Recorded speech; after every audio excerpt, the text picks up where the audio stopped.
All right. So let's look at a couple interesting things. I'm going to try and get over this, go through it real quick as far as it goes. So the UFC, everyone has been, well, not everyone, some people know that they've been trying to get a private island up and running so that they can do some fights.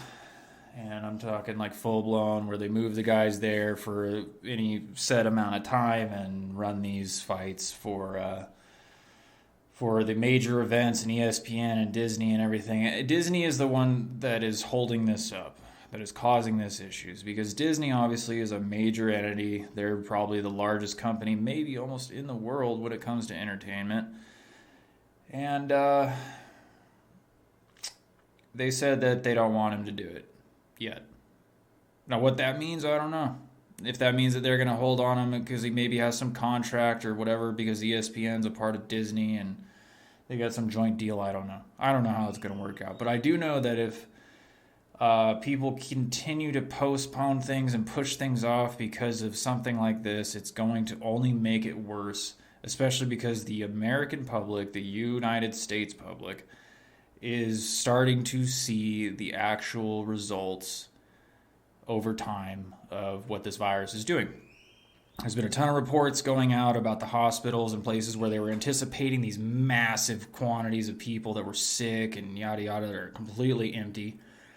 And there are some places like, Jersey and New York and parts of, Northern California, I guess, that are a little bit under stress. But when it comes down to it, the overall amount of people that are actually hospitalized and or dying from this, or it isn't any higher.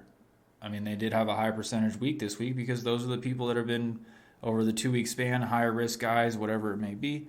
And here it is. When it comes down to it, I just want to see the people respond rationally when it comes to this stuff. The media, no bias. It's education. The best way that anybody can survive on this planet is education on what is actually being dealt with. So, again, just looking at it on the positive side, that this is going to blow over sooner than later, and we're going to be able to get back to the grind and be having some major sports and all the other stuff. Because obviously, my casino volume's been way up, and my live dealer volume's been way up. And I was really looking forward to this being a thing that we were going to be able to have as far as lines go, and an actual major sport to wager on, and including on the other platform, the live wagering platform that is more costly. They actually are going to have live lines on that. So, yeah.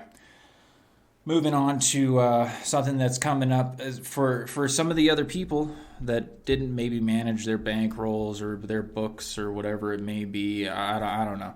There's other shops, right? Because I told you I landed at Paperhead because I've searched the business and I've looked around for the best platform for the money, and this is where I landed. Now, that being said, some of these other places that are out there are not surviving or faring too well. And I got a buddy who I kind of recommended that he check this out, because obviously they're doing the free per head right now, which is unheard of in this industry, particularly for a premium platform, something that's nice, right? Not just some garbage website that somebody threw up and says, here's your login, don't ever call us because there's no CS, right? No, but the whole Paperhead part of it's free right now. The casino on charges, for live dealer, that they had the promo, but that does end. And regardless, the only thing I'm being charged for right now is percentage on the casino losses. So I told this guy about it, and he's supposed to be coming on this upcoming week. He's supposed to be signing up maybe this weekend. I don't know how if he's gonna call in and get his account, because when you do the referral thing, I guess I asked, and all you do is just say, hey, I'm letting this guy come in. I'm referring this guy. He's gonna say, hey, I'm being referred by blah blah blah blah, and we're gonna go from there. So once this guy comes in, I'm actually gonna try and get him on this show. I'm gonna try and bring him up and ask him a couple questions, like what happened? Did they give you any information? What's the deal? Because as far as the industry goes, and I know for the post-up side of it, because I have some buddies that are, big books, and they decided to do their own operation rather than operate in a Paperhead, which you can do if you want to really invest the money and become that way. They've been in the business for a long time, and I'm talking like 20, 30 years. and they started their post-ups. And this is the first time in history that something like this has happened. And so they're all looking at these budget deficits that have never been planned for. And what that means is that if you didn't manage yourself correctly, like in the sense that you had a surplus of actual cash for operations, they're going down. And a lot of layoffs and a lot of people are losing their jobs and everything in this industry, you know. And just to clarify, I asked the same question for this place because I wanted to know what their plan was or how this is going to work out. And obviously, if they can handle doing no charges at all for anything for the foreseen future until major sports comes back, it's probably okay. And so I told him, hey, you know, come this way and we'll go from there. So we'll get him on the show this upcoming week. We'll see how it goes.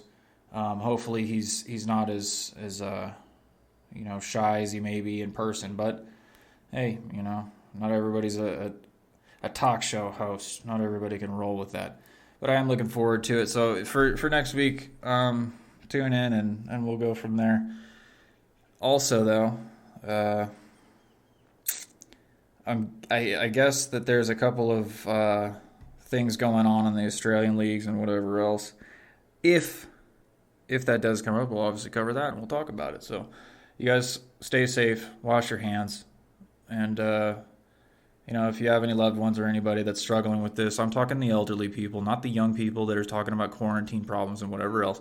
No, I'm talking about your family or anybody in there that is older, that is in a high-risk area.